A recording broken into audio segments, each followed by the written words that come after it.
Okay, good rest. And the bad one.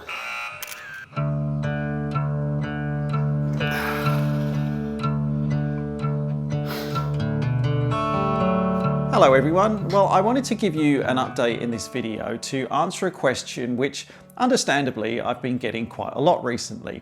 I say understandably because I know that a lot of you subscribed to this channel and started watching my content because you enjoy watching me flying planes. And the one thing that I haven't actually been doing hardly any of in the last year and a half is flying planes. So I wanted to answer the question, when will I actually be pilot in command and start flying planes again? And I thought the easiest way to do that would be to share a quick timeline of what's actually been going on in my life, especially over the last year and a half, and really focusing on the last couple of months, because as you would have seen from that first clip in this video, I had a bit of an incident where I did in fact manage to break the scaphoid bone in my wrist and fracture my clavicle.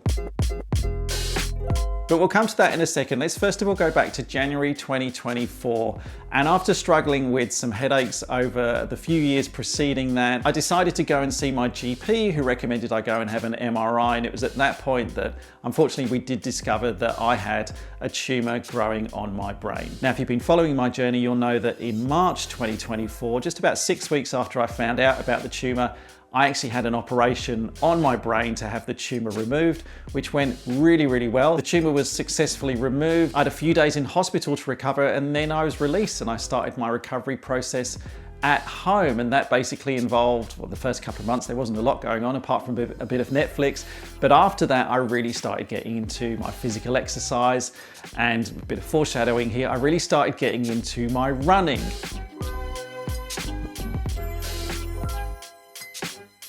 So I went through that recovery process, really working on building up my strength. And again, running really helped me do that. I even entered a couple of running races. I did the New York Marathon in November last year. But my DAME, as we call them out here in Australia, that's Designated Aviation Medical Examiner, he and I decided that we should wait at least a year from the date of having my surgery to when we should start the process of reapplying for my aviation medical.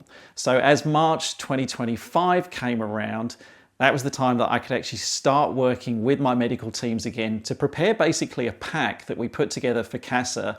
And that process involved getting some more documentation together from my doctors, seeing my neurosurgeon again, and getting some new tests done.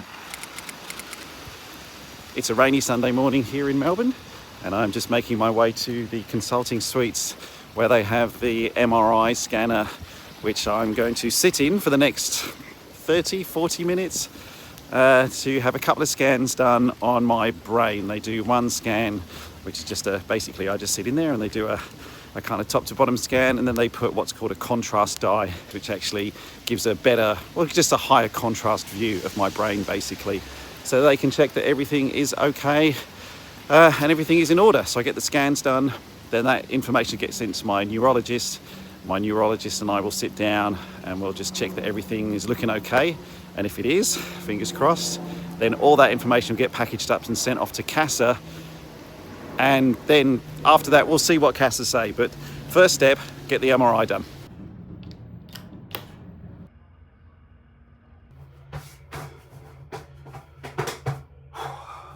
Wish me luck. I'm pretty used to getting MRIs done now. I've had quite a few of them over the last 18 months, and it's pretty hard to film in there. So this is just some stock footage of what it was actually like. This wasn't actually the place that I got it done. This isn't even my doctor, and to be honest, nobody uses these print-out plastic plates anymore. It's all done digitally. Everything is scanned straight to a computer, and my neurosurgeon can basically see it like within 5 minutes of when the scan's done. It's very, very clever. All done.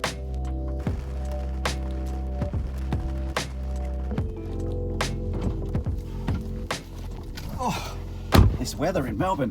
So scan is all finished now. As expected, I had the 2 scans. The radiologists who do the scanning here, they're obviously incredibly well educated. They're incredibly skilled people. They know exactly, I'm sure, what they're looking at on the scans. Even though that's the case, they're still not allowed to diagnose what they've seen and give me a kind of diagnosis of where I am at the moment. So even though they could probably tell me that hopefully everything is okay, they're not allowed to do that. Those scans now have to go to my referring doctor and my neurosurgeon, both of whom will look at the scans, and then they'll be the ones who let me know how things are. But as has been the case in this whole exercise, unfortunately, now what I have to do is, once again, I have to wait. It's out of my control, and I have to wait for another, it's 10 days now from the scan to when I can get in to see my neurosurgeon.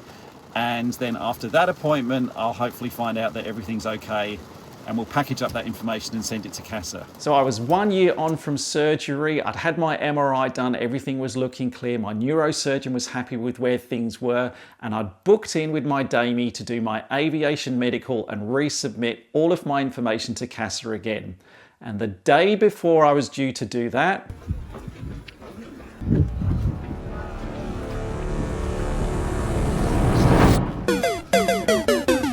yes, it was literally the day before. My aviation medical was booked on a Saturday morning. The Friday morning before at 6 o'clock, I went for a run. It was in the dark. I didn't see a tree root. I tripped over. I've replayed this whole thing in my head in slow motion like a million times since, but I stretched my arm out in front of me to try and brace myself instead of rolling, which I should have done.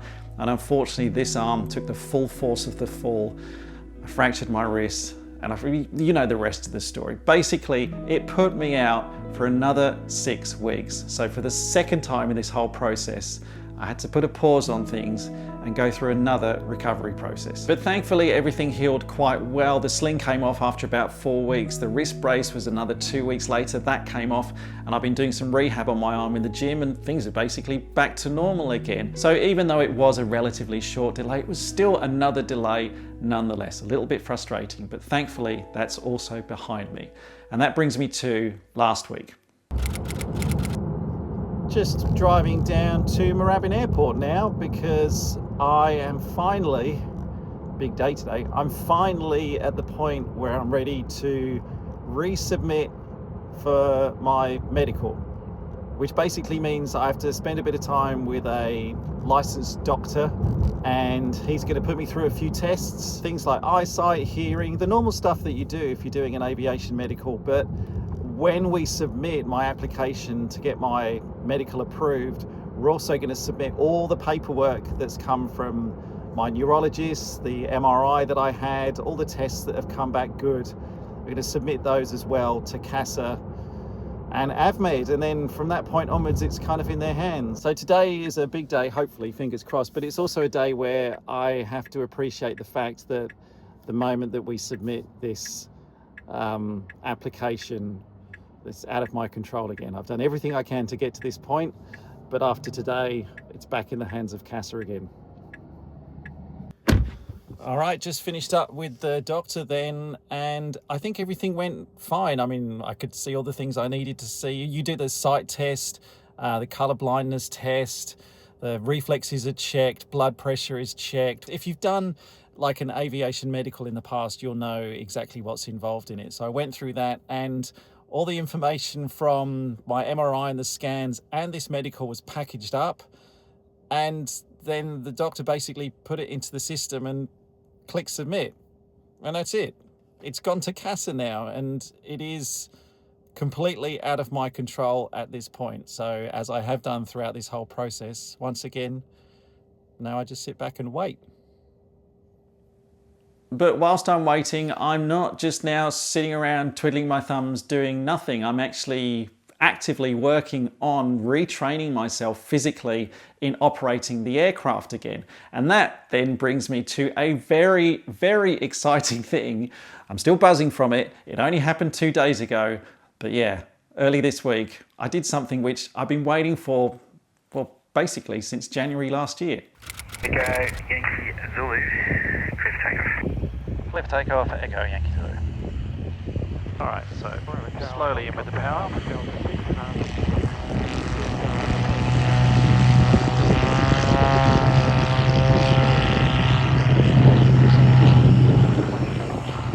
Alright, rudder.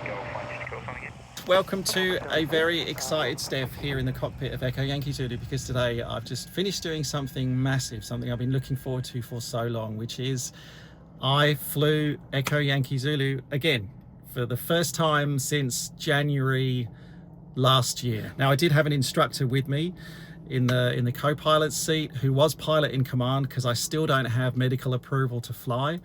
But what we decided to do was to go through what's called the BFR, or biannual flight review, here in Australia, to get me ready for when my medical does come through, that I can start flying solo again. We went out over the training area. I did some steep turns.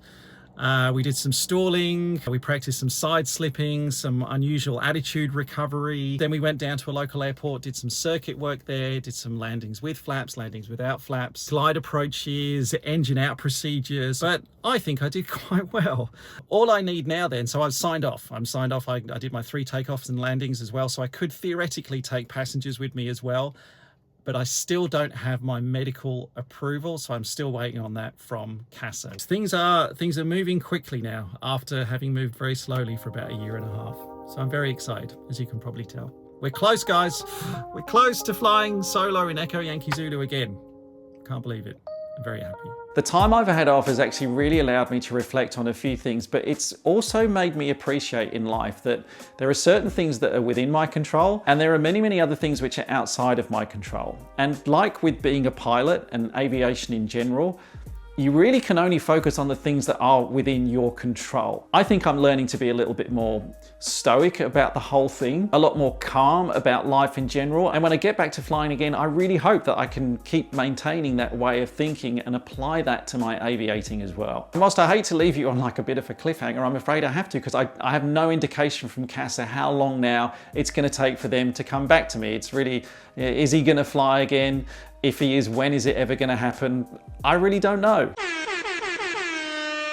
Now, I was just about to put this video live, and then I got an update from Cassa. They sent me an email, or AVMED, which is basically the aviation medical side off the regulator here in Australia, sent me an email with an update on my case. And they basically said that the case is now being actively looked at. It's being referred to a team of doctors, and I can expect an outcome within the next 2 weeks. However, it can take up to 4 weeks from the receipt of all required information. I'll be advised if more information is required. So again, sorry to leave you on a cliffhanger, but I'm expecting a decision within 2 to 4 weeks. Stay tuned. Check out this next video right here. I think you'll really like this one.